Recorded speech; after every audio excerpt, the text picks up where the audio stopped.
Chapter 1 fundamental of partnership. यहाँ मैं आपको इसका एक क्विक रिवीजन देने वाला हूँ। हम लोग ऑलरेडी इस चैप्टर को कर चुके हैं। Just for a quick revision मैं आपको बताऊंगा यहाँ पे कि इस चैप्टर में क्या क्या था। सबसे पहले आपको यहाँ पे ये रिवाइज करना पड़ेगा, ये रिमाइंड करना पड़ेगा खुद को कि there are 3 types of businesses, right. ठीक है, सबसे पहले sole proprietorship, then partnership and then joint stock company. तीनों टाइप ऑफ बिजनेसेस में अकाउंटिंग में थोड़े थोड़े चेंजेस आते हैं, और आई शुड से कि सोल प्रोप्राइटरशिप और पार्टनरशिप की अकाउंटिंग ऑलमोस्ट सेम है, बट जब हम जॉइंट स्टॉक कंपनी की बात करते हैं तो उसकी अकाउंटिंग बिल्कुल डिफरेंट है। तो हमारे जो क्लास 12th का जो सिलेबस है वो बेसिकली पार्टनरशिप की अकाउंट्स और जॉइंट स्टॉक कंपनी की अकाउंट्स को कवर करता है, और जो हमने 11th में अकाउंट्स पढ़ी थी वो कवर करता था हमारा सोल प्रोप्राइटरशिप की अकाउंटिंग को। अब हमने 11th में क्या क्या पढ़ा था? सबसे पहले हमने पढ़ा था जर्नल, जिसमें हमने रिकॉर्डिंग करी थी डे टू डे ट्रांजेक्शन्स की, ठीक है, डेट वाइज। एंड देन हमने बनाए थे उनके लेजर, जिससे हमने एक एक चीज़ का अकाउंट बनाया था और उनके बैलेंसेस निकाले थे। एंड देन अपनी अकाउंटिंग एक्यूरेसी को चेक करने के लिए हमने बनाए थे ट्रायल बैलेंसेस। ठीक है, ट्रायल बैलेंस बनाने के बाद हमने क्या किया था? लास्ट में सबसे फाइनल अकाउंट्स वाला चैप्टर पढ़ा था, जहाँ पे हमने अपने रिजल्ट्स निकाले थे। लाइक हमने एक साल काम करके प्रॉफिट किया या लॉस किया, और उसके बाद हमारी बैलेंस शीट की क्या पोजीशन है, लाइक हमारे एसेट्स कितने और हमारी लाइबिलिटीज कितनी है, उसको हमने मैच करा था। वो सब हमने 11th क्लास में पढ़ लिया था। कट टू क्लास 12, जैसे हम तब क्लास 12th में आ गए, अब हम पढ़ेंगे पार्टनरशिप की अकाउंटिंग। तो सबसे पहला चेंज क्या आएगा पार्टनरशिप और सोल प्रोप्राइटरशिप में? प्रोप्राइटरशिप में, सोल प्रोप्राइटरशिप में एक ही मालिक था जिसको हम बोलते थे ओनर। ठीक है, प्रोप्राइटर बोल दो या ओनर बोल दो, ठीक है, सिंगल ओनर, तभी उसका नाम ही सोल प्रोप्राइटरशिप है। लेकिन जब हम पार्टनरशिप की बात करते हैं तो यहाँ पे होते हैं पार्टनर्स। यहाँ पे एक मालिक नहीं होता, दो या दो से ज्यादा मालिक होते हैं। ठीक है, दो या दो से ज्यादा ओनर्स होते हैं, इसीलिए उनको हम पार्टनर बोलते हैं, सिंगल ओनर नहीं बोलते हैं हम यहाँ पे। प्रोप्राइटर वर्ड वहां पे जाता है सोल प्रोप्राइटरशिप में, पार्टनर वर्ड यहाँ पे आता है पार्टनरशिप में। अब यहीं से एक और मेजर डिफरेंस क्या आएगा? जो प्रॉफिट ओनर का होता था, जब हम ट्रेडिंग एंड पीएनएल अकाउंट बनाते थे, वहां से हम नेट प्रॉफिट निकालते थे, वो पूरा का पूरा नेट प्रॉफिट हम इसकी कैपिटल में प्लस करते थे, है ना।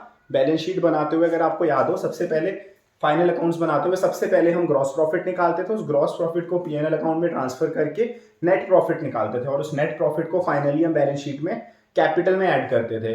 कुछ हमको सोचना नहीं था, क्योंकि वहां पे एक ही मालिक था, एक ही ओनर था, जितना भी प्रॉफिट था वो सारा का सारा उसी का था।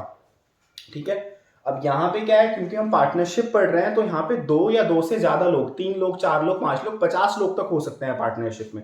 तो वो प्रॉफिट क्या है, किसी एक जने का नहीं है, 2 लोगों का होगा, वो 3 लोगों का होगा, मतलब जितने पार्टनर होंगे उन सबका प्रॉफिट है वो, तो हमें उस प्रॉफिट को डिस्ट्रीब्यूट करके दिखाना पड़ेगा। तो पार्टनरशिप में ट्रेडिंग एंड पीएनएल के बाद एक और अकाउंट बनता है जिसको बोलते हैं पीएनएल एप्रोप्रिएशन अकाउंट। यहां से आपका इंट्रोडक्शन हुआ पीएनएल एप्रोप्रिएशन अकाउंट से। ठीक है, तो यहाँ पे मैंने आपको बताया कि पीएनएल एप्रोप्रिएशन अकाउंट बनता क्यों है। अगर आपने ध्यान दिया तो ये बनता इसलिए है, प्रॉफिट को एप्रोप्रिएट या डिस्ट्रीब्यूट करने के लिए पार्टनर्स के बीच में। सोल प्रोप्राइटरशिप में इसकी नीड ही नहीं थी, क्योंकि वहां पे प्रॉफिट एक ही ओनर को मिलना था, एक ही प्रोप्राइटर था वहां पे, एक ही ओनर था, तो सारा प्रॉफिट उसी का ही था। लेकिन जब हम पार्टनरशिप की बात करते हैं तो यहाँ पे हैं दो या दो से ज्यादा ओनर्स, तो उसके बाद हमको क्या है, उसको प्रॉफिट को डिस्ट्रीब्यूट करना है इनके बीच में। उसके लिए हम बनाते हैं पीएनएल एप्रोप्रिएशन अकाउंट। ठीक है, तो पीएनएल एप्रोप्रिएशन अकाउंट में सबसे पहली चीज जो आती है वो होती है नेट प्रॉफिट, जो हमारे पीएनएल अकाउंट का आंसर होता है। जैसे ग्रॉस प्रॉफिट का आंसर होता है, ट्रेडिंग अकाउंट का आंसर सॉरी होता है ग्रॉस प्रॉफिट। उस ग्रॉस प्रॉफिट को हम लिखते थे पीएनएल अकाउंट में, अगर आपको याद हो, बाय ग्रॉस प्रॉफिट, और उसके बाद अपने इनडायरेक्ट एक्सपेंसेस को लिखते थे टू साइड पे, salary, manager commission, stationery, postage, interest, discount, etcetera etcetera.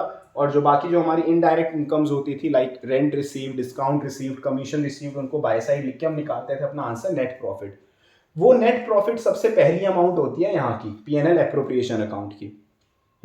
तो सबसे पहले हमने लिखा बाय पीएनएल ब्रैकेट में नेट प्रॉफिट, और उसके बाद अब पार्टनर से रिलेटेड होने वाले जितने भी इनकम एंड एक्सपेंसेस हैं बिजनेस को, हमने ऑलरेडी बहुत बार डिस्कस किया है कि ओनर अलग होते हैं और बिजनेस अलग होता है। हम अकाउंट्स पढ़ते हैं बिजनेस के पॉइंट ऑफ व्यू से, ना कि ओनर के पॉइंट ऑफ व्यू से। तो आपको हर बार ये कंसेप्ट अपना याद रखना है कि ओनर्स आर आउटसाइडर्स, होते तो वो मालिक ही हैं, but we consider them as a liability. वो जो पैसा इन्वेस्ट करते हैं हम उसको भी लाइबिलिटी की तरह ट्रीट करते हैं। क्योंकि कभी भी बिजनेस अगर क्लोज हुआ तो बिजनेस को वो पूरा पैसा लौटाना पड़ेगा अपने ओनर्स को भी।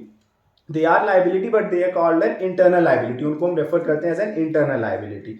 ये कंसेप्ट मैं यहाँ पे क्यों ला रहा हूँ, क्योंकि कई बच्चों को ये चीज़ समझ में ही नहीं आती कि इंटरेस्ट ऑन ड्राइंग इनकम कैसे हुआ, इंटरेस्ट ऑन कैपिटल एक्सपेंस कैसे हुआ। ठीक है, पीएनएल एप्रोप्रिएशन अकाउंट एक नॉमिनल अकाउंट है। नॉमिनल अकाउंट का रूल आपको पता है, debit all expenses and losses, credit all income and gains. तो यहाँ पे जो एक्सपेंसेस हैं वो ये सारे हैं, interest on capital, salary, commission, reserve, और इनकम है ये इंटरेस्ट ऑन ड्राइंग। अब कैसे कैसे है ये इनकम और एक्सपेंसेस, थोड़ा सा 2 मिनट में वो भी बता दूं आपको। ड्राइंग्स क्या होते हैं, ये IOD stands for interest on drawing, मैंने शॉर्ट में लिखा हुआ है IOD, interest on drawing. Drawings क्या होती हैं, जो पैसा आप अपने पर्सनल यूज के लिए बिजनेस से विड्रॉ करते हो, दैट इज कॉल्ड ड्राइंग। ठीक है, जैसे मैंने बताया, आप सपोज करो this hand is business and this hand is owner. ठीक है, ये ओनर है, इसको पैसे चाहिए थे पर्सनल यूज के लिए, तो इसने बिजनेस से पैसे लिए। ठीक है, इसने बिजनेस से पैसे लिए पर्सनल यूज के लिए। अब बिजनेस क्या बोलेगा इसको कि मेरे को इंटरेस्ट चाहिए भाई, मेरे से जब मर्जी तू पैसे ले लेता है, मेरे को इंटरेस्ट चाहिए।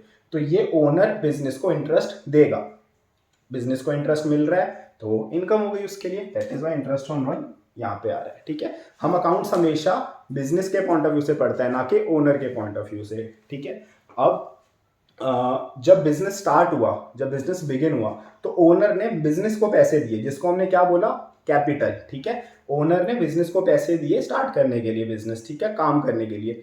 अब ओनर भी तो ये डिमांड कर सकता है बिजनेस से कि मेरे को इंटरेस्ट चाहिए, जिसको हम बोलेंगे क्या, इंटरेस्ट ऑन कैपिटल, शॉर्ट में आईओसी। अब ये इंटरेस्ट बिजनेस जो है वो ओनर को देगा, बिजनेस देगा तो बिजनेस के लिए एक एक्सपेंस है, that's why interest on capital एक एक्सपेंस है, डेबिट साइड आता है। देन सैलरी ए और बी की, ऐसा भी हो सकता है कि यहाँ पे अब ओनर्स 2 या 3 है, पार्टनर है, तो वो काम करने के लिए एक्स्ट्रा सैलरी भी चार्ज कर सकते हैं। हम बोलेंगे कि हम काम करेंगे, मेहनत करेंगे, तो हमें प्रॉफिट से थोड़ी सैलरी भी चाहिए, तो हम उनको सैलरी भी देंगे, ये भी बिजनेस के लिए हमारे लिए एक एक्सपेंस है। ठीक है, तो ये एक्सपेंस फिर से ए और बी, जिसकी सैलरी होगी टोटल उसका हम बाहर लिख देंगे। कमीशन भी होता है ऐसा कि वो बोले कि अगर हम सेल्स में हेल्प करेंगे या प्रमोशंस करेंगे या बाकी चीज़ें करेंगे, उसके लिए हम थोड़ी सी कमीशन चार्ज करेंगे, तो कमीशन भी बिजनेस के लिए एक एक्सपेंस है, वो भी 2 साइड आ गया। कभी कभी पार्टनर ये डिसाइड करते हैं हम कि प्रॉफिट का कुछ पार्ट हम सेव करेंगे, रिजर्व करेंगे, तो वो भी यहाँ पे 2 साइड आ गया। ठीक है, एक्सपेंस की तरह ही। उसके बाद जो प्रॉफिट बच जाता है वो होता है हमारा डिविजिबल प्रॉफिट। इस प्रॉफिट को बोलते हैं डिविजिबल प्रॉफिट। ये आपको वर्ड बहुत इंपॉर्टेंट वर्ड है, आपको याद रखना पड़ेगा। जो प्रॉफिट लास्ट में बच जाता है उसको डिविजिबल प्रॉफिट कहते हैं। कैसे निकलता है ये, इस साइड का टोटल माइनस इस साइड के एक्सपेंसेस, जो बचेगा वो होगा डिविजिबल प्रॉफिट। ठीक है, उस प्रॉफिट को हम इनके प्रॉफिट शेयरिंग रेशियो में बांट देते हैं, तो वो हो जाता है हमारा डिविजिबल प्रॉफिट ए और बी का। ये है पीएनएल एप्रोप्रिएशन का पूरा फॉर्मेट।